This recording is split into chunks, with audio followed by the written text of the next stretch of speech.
Good morning. It is Friday, September 6th at just around 5:30 in the morning. My name is Larry Cedar, and I'm back with you for another session on scanning, which I spell Sqanning. It's a completely made-up word, but scanning, as I define it, is the incremental release of muscular tension to achieve a deep state of physical, emotional, and mental calm.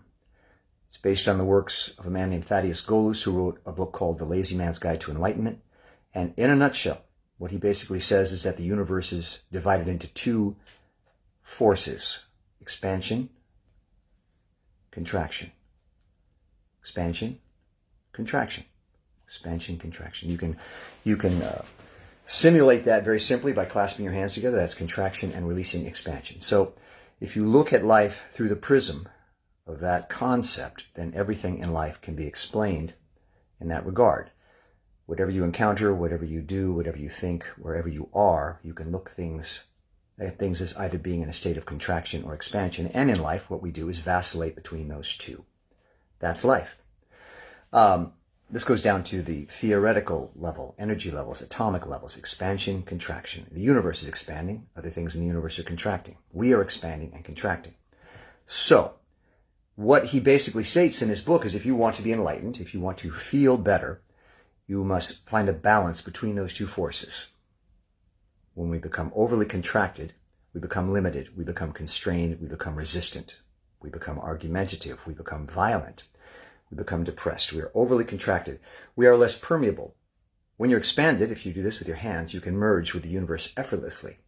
When you are contracted, you conflict. So if you look around the world right now, you see a lot of conflict. And I would propose through this theory that that's because there is a lot of contraction. People are taking hold of ideas and concepts and thoughts, clinging to them tightly, to the point where they are no longer available or open to listening to others. And so they become two contracted objects slamming against each other. And when you are completely contracted, you can't tolerate any ideas other than your own, and your only choice, because it's too painful to somehow resolve that there are two different thoughts, you attempt to destroy the other. So we have a lot of forces out there trying to destroy other forces, when in fact, if we wish to solve problems, we would expand, we would open ourselves up to ideas and find a way to come together. That's all I'm going to say on that. So what we do in these scanning sessions is we literally try to expand. And expansion in this sense is relaxation. By relaxing the musculature of the body, you are in fact expanding. And if you've ever been tense or tired or needed a masseuse or needed to take a drink or smoke a joint, it's because you were overly contracted. So to bring yourself back into balance, you expand. The muscles are the perfect metaphor for this expansion-contraction continuum, because muscles can either contract or release. You can't do both at the same time. So once you've started down the path towards expansion, you've stopped contracting. And the reason I call this the incremental release of muscular tension is because, and this is very important, no amount of movement in either direction is insignificant. If you are contracted, if you move the slightest degree towards expansion, you've begun to expand. It's very important. I say this because there's a tendency when we practice this technique to discount small amounts of relaxation. It's important that you don't. Even the slightest amount of release is significant because it's moving you in the right direction. That's all I'm going to say. Words are a contraction, so I try to limit how much I talk in these sessions. We start every session with probably one of the most difficult things in the world to do, and that is to be still.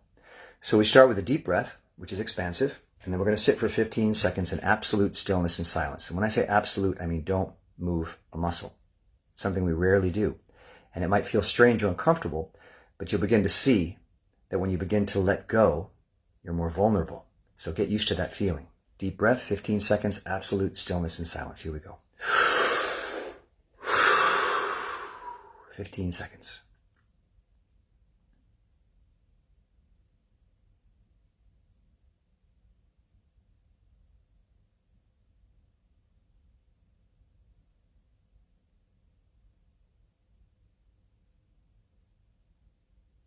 Take a deep breath.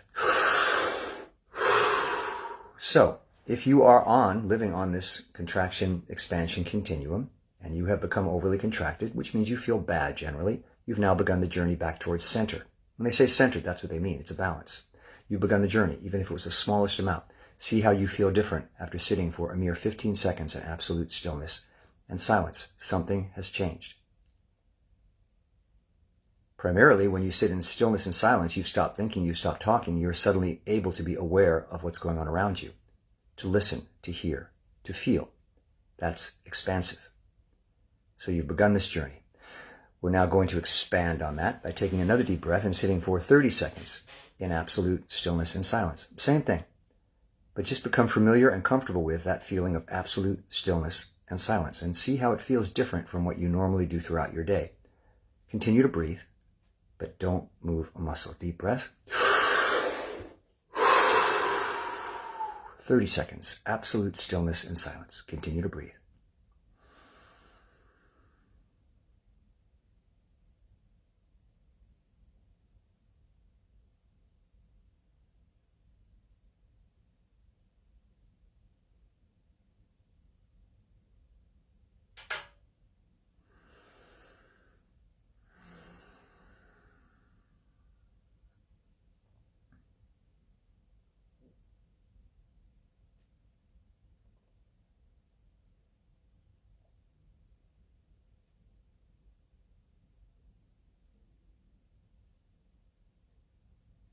Deep breath.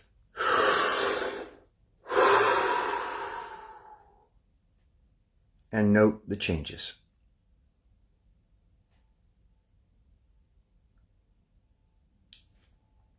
I will share with you what I experienced. Perhaps that will be helpful. Perhaps not, but I will just tell you what happens to me is if I've had 1,000 thoughts going through my mind, which I usually do, or I've been concerned about X, Y, or Z, after some time in silence and stillness, those things recede into the background. I'm no longer thinking of them or as aware of them because I've begun to unclench my very being. When you release the muscles, the mind, which is a muscle of sorts, it contracts to think, also begins to release. The thought process eases, and you are left in a feeling of silence, stillness, emptiness, clarity. Now again, this is incremental. You may have only moved 1 degree, but if you feel that difference, you've begun to move in the right direction. One of the biggest qualities this practice requires is patience. Patience. I take great comfort in knowing when I'm impatient that regardless of how frustrated I am or how little I feel I've moved the dial, I am moving in the right direction. And if you can stay with that, I like to do my sessions, my scanning sessions for, if I can, at least 15 minutes, hopefully a half an hour, sometimes an hour. If you can stay with it, be patient, move through the impatience, move through the frustration. At some point there's a breakthrough and your body begins to accept and realize this is good for me, this feels good. And you begin to let go of your contracted state.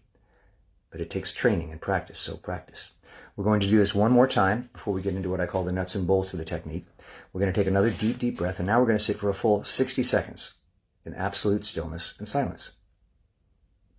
And there are people who will argue, what a waste of time, to which I would reply, what a masterful use of time. Because stillness and silence is of great benefit. We have to retrain ourselves. We tend to think that doing, thinking, being active is the only way to achieve, to create value in our lives. And we have to retrain our minds to recognize the value of stillness and silence. It is of equal value. Deep breath, 60 seconds in absolute stillness and silence. Deep breath. 60 seconds, absolute stillness and silence. Don't move a muscle, but continue to breathe.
Deep breath.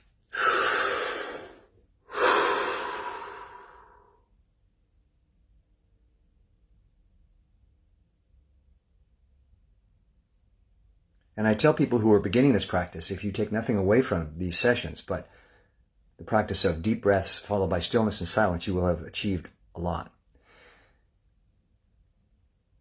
Why is it difficult to sit in stillness and silence? For most people, what they say is, my body's fidgety or my mind is overactive. The difference between this and, let's say, other forms of meditation is that the effort goes completely into maintaining absolute stillness and silence. When you focus on not moving a muscle, that takes concentration, and that tends to distract your mind. It tends to quiet your mind. So use that technique.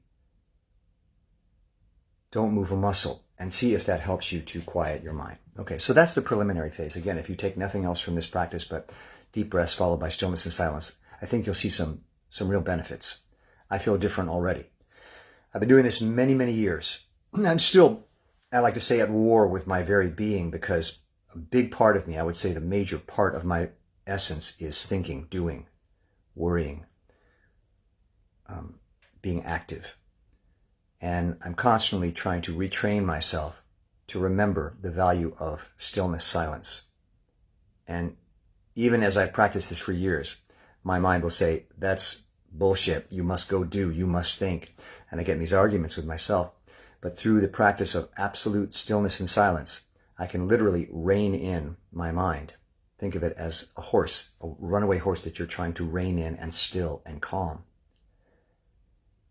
The horse's nature will never change. The horse's nature is to run and jump and be active.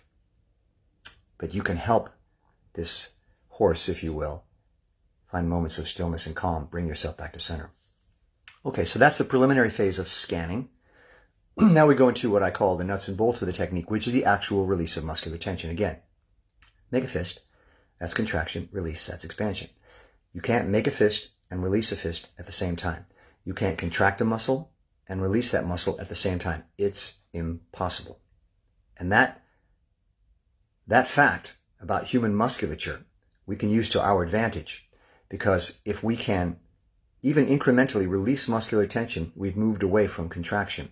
And as you begin to release and the body becomes more and more expanded and relaxed, as I said, this influences the mind, a muscle of sorts, a thinking muscle, which begins to release, and the thoughts you've been having float away, and you're left in this moment of stillness and calm, which is the goal of scanning. Finding moments of stillness and calm, clarity, openness, willingness to engage without conflict, but to be aware, to experience yourself, your life fully, to hear what you hear, see what you see as it really is, not clouded by your thoughts and interpretations. And that kind of clarity can really make for a less tumultuous life. Okay, so we're going to start with what I call the 8 muscular zones. I have divided my body into 8 muscular zones, and I work through them so that you can't just relax the whole body at once. You could, but it's easier to focus on certain areas. And you're going to work your way through these zones, each time releasing the slightest amount, the most incremental amount of muscular tension. And you must focus on what that feels like. It's very important that when you release the muscular tension, you go, I felt that. I see what that feels like, no matter how small. Again, make a fist, 3, 2, 1, release. That's what that feels like. So we're going to start with zone 1, the face. On my count, you're going to release all the muscular tension in your face. 3, 2, 1, and release. And as you see, my face kind of just slouched. And that's the feeling. I like to start with the face because you can look in the mirror and actually see it happen. 3, 2, 1, and release. That's the core of scanning. That is the essence, the core of this technique, the incremental release of muscular tension.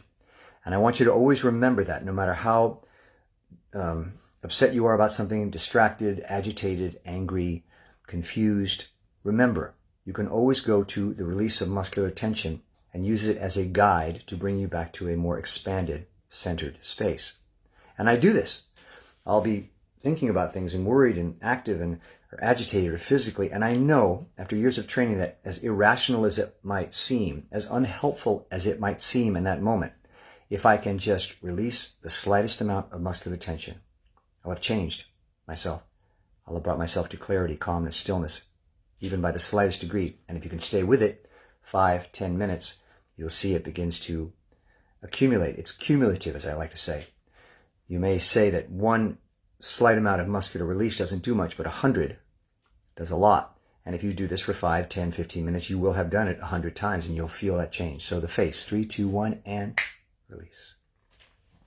Note how that felt. Again, the face, 3, 2, 1, and release. That's it. That's scanning. That feeling, that's scanning. Zone 2 is the top of the head. 3, 2, 1, and release. And I didn't explain it because I wanted you to just go for it instinctively. If you think of yourself with a furrowed brow, all the worries in the world are on you, and you go 3, 2, 1, release, and just let them, like someone cracked an egg on your head, and all those feelings just fall away. The face, 3, 2, 1, and release. The top of the head, 3, 2, 1, and release. I'm taking a breath because what tends to happen when you start to expand is if contraction is holding and expansion is releasing, when we are contracted, we tend to hold our breath, the diaphragm. We freeze up. When you feel like you're in danger or there's a threat, what do? You hold your breath. And that's your body's instinctive way of preparing itself for battle. So we tend to walk around in life these days very contracted and not breathing as freely as we ought. Now, if you take that to its logical conclusion, what happens when you stop breathing? You die. So frequently, when you're at your most panicky, it's because you're holding your breath and your body literally feels as though you're suffocating it. And it's begging you for breath, but you're too afraid to breathe. So that creates a state of fear. When you start to breathe, your body starts to go, I'm going to be okay. There is oxygen available to me, and it starts to relax. Again, it's all about contraction, expansion. So in the process of muscular release, you may feel the impulse suddenly to go, and if you've ever seen someone that was very agitated and then suddenly they realized it was going to be okay, they go, it's safe. So when you feel that impulse, take that breath. Take that breath. Your body is thanking you. So again, just be aware of the changes that occur with incremental muscular release. Again, the face, 3, 2, 1, and release. The top of the head, 3, 2, 1, and release. You may also feel, when you release one part of your body, you may feel relaxation elsewhere. The body's all connected. It's like a small town. When something happens to Jane, Joey hears about it. Everybody knows what's going on. So you may relax your face or your head or some other part, and you may feel suddenly your back release. That's good. I've broken it into sections for purpose of focusing, but ultimately what you want to do is just release everything. Excuse me. Zone 1, the face. Zone 2, the top of the head. Zone 3, the back of the head. 3, 2, 1, and release. The more you practice, the more familiar you will be with this feeling, and the more capable you will be of making it happen. The back of the head, 3, 2, 1, and release. Let's do all three. The face, 3, 2, 1, and release. The top of the head, 3, 2, 1, and release. The back of the head, 3, 2, 1, and release. I snap my fingers. You don't have to. But what I like to think of it, the muscles need power to contract. They need energy. It takes energy. That's why you're so exhausted when you're tense, because your body's working in ways it doesn't need to be working. That's why we're so much more effective in what we do when we're relaxed, like baseball players. If they're relaxed, they can hit a home run. If they're tense, they miss the pitch. So when I snap my finger, it's like turning off the power to the muscle. If this energy is holding my face like this and I go, I just turned off the power to those muscles and they just droop. It's just a trick, just a way of sending a signal to your body that let that part go. Zone 4 is the neck. 3, 2, 1, and release. You can take as much time as you like. If you're unfamiliar with what it's like to direct your body to do what you want it to do, you will get better at it. Your job right now is just to search for that feeling. The neck, 3, 2, 1, and. Did you feel it? The neck, 3, 2, 1, and. I felt it, okay? You're mastering your body. You are taking charge of your being. We have amazing abilities as human beings, many of which remain untapped because we're unwilling to take the time to learn them. And one of the things you can learn is to master the functioning of your body. So instead of when you're feeling tense going for, let's say, a drink or smoking a joint, which isn't necessarily the healthiest thing in the world, you will say, I can relax myself. The neck, 3, 2, 1, and release. It takes some work, takes some concentration, but the satisfaction that comes from knowing you have mastery over your body helps you. So when you're in a panic about anything, or angry or frustrated, and don't know what to quote unquote do, you'll begin to understand that I can change that. I have the power to change that, me, without driving to a chiropractor or a masseuse or a psychic or a therapist, or I can just take a moment and put myself into a better frame of mind, physically and mentally. And that's what training in scanning does for you. Again, the neck, 3, 2, 1, and release. Okay? I move through these quickly in these sessions just to familiarize you with the process, but I recommend you take as much time as you like. Taking time is a form of expansion. As Thaddeus says, when you're expanded, the time is always now. You don't worry about how much time anything takes. There's just now. Zone 5 is a very important one. The shoulders, we tend to let them creep up towards our ears. On my count, relax the shoulders, let them drop, 3, 2, 1, and release. So again, you're applying that same sensation to every one of these zones. The shoulders, 3, 2, 1, and release. Take a deep breath.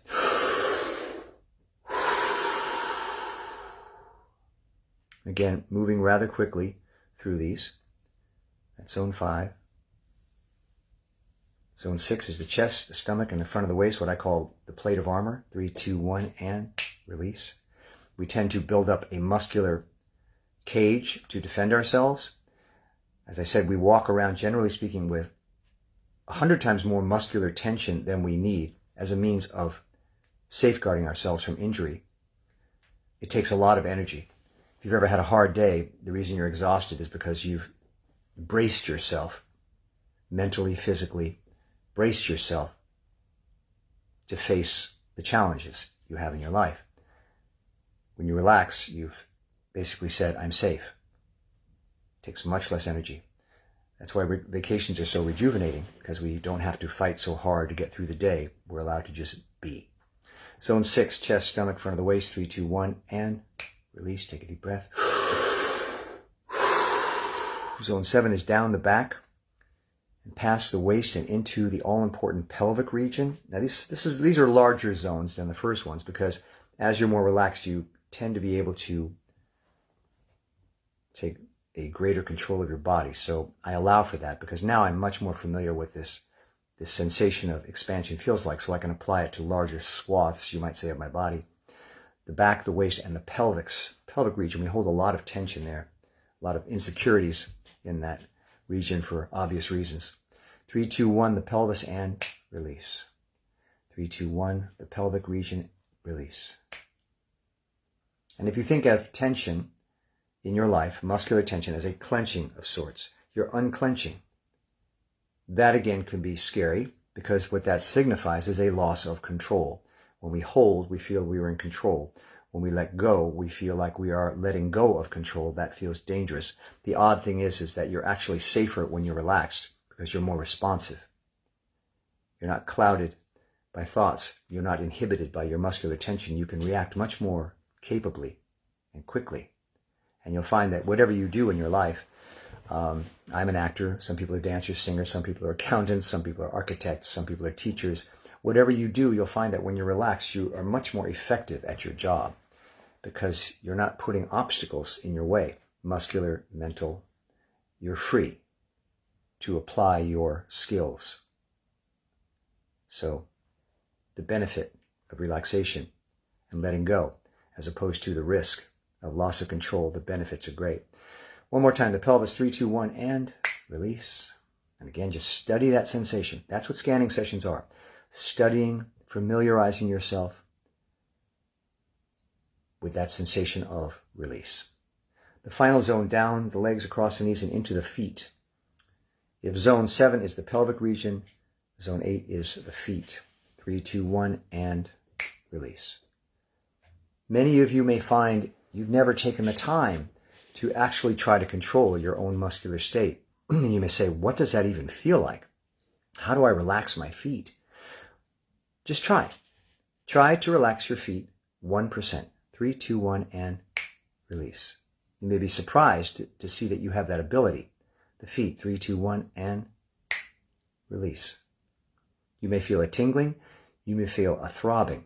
As we release muscular control, the arteries and veins, capillaries open up. They're not being held closed with the muscles around them. The blood begins to flow. That's the tingling. That's the throbbing. You've opened yourself up. Your body is functioning more freely and openly and in a more healthy manner. It's much healthier to be open and released and expanded.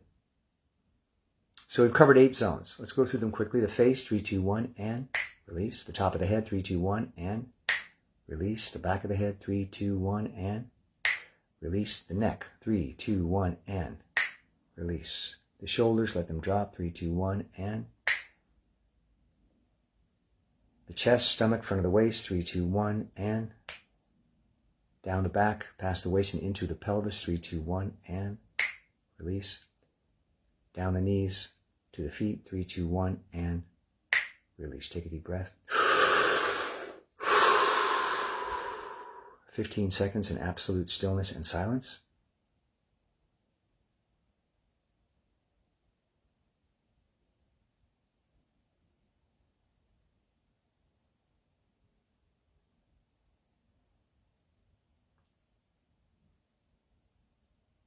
Deep breath. And again. The process of scanning is the study of this process. It's important that you register how this all felt. Note the changes. Remember what it felt like. And you're going to return to this over and over and over and over again. And you'll get better and better at it. And even more important than your skill at scanning will be your acknowledgement that it is of value. As I've said, it's very, there's that old expression, it's hard to, when you're surrounded by alligators, it's hard to remember why you decided to drain the swamp. It's hard to remember when you're in the middle of crisis that this works, but it does. And as you do it more and more, you'll begin to trust that no matter how unintuitive it feels to let go of muscular tension, if you can just start, you will reap the benefits. And I would say that's the main thing I've learned in scanning over all these years, is that I know it works, even when I don't believe it will. Even when every part of my body is saying, now is not the time to relax and breathe and let go. Now is the time to think more, to fight harder, to go into conflict, to destroy. And there is a time for that, but there's a time for letting go as well. And if you begin to do this, you will begin to achieve expansion, contraction, balance. And that's what we want. We're not trying to eliminate contraction. It's how we get things done. It's the essence of our life on this earth. We think, we do, we build, we read, we write, we speak, we socialize. We're physically active. That's contraction. It is of great value. But when we are overly contracted, we become limited and we become constrained. And it is no longer a value. It is, in fact, destructive. So all we're trying to do is pull back from that when we need to a more expanded, centered state. Now you might say, well, why not go to a completely expanded state? Well, if you take it to its logical conclusion, a completely expanded state is no longer you. This is what happens when you die. You turn to dust and you expand. You're no longer human. So you don't want to disappear. You don't want to stop doing what you do. We are on this earth. We do have things to achieve.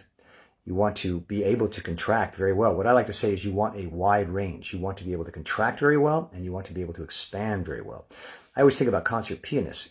I can't imagine a more contracted state than playing a piano concerto. I mean, you've had to memorize 1,000,000 notes and play them, train your body to move into positions and do things that are completely complex and incorporate your emotions as well. It's such an intense, complicated state of contraction. It's a beautiful thing.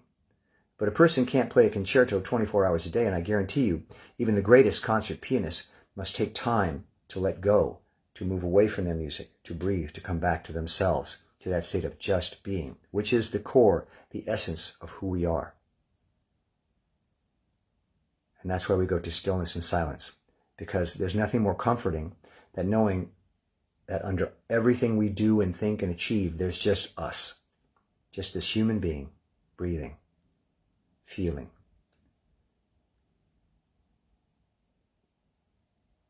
It's astonishing that we exist. It's a miracle. And when you can feel that, it can give you a great sense of peace because you know that you are of value.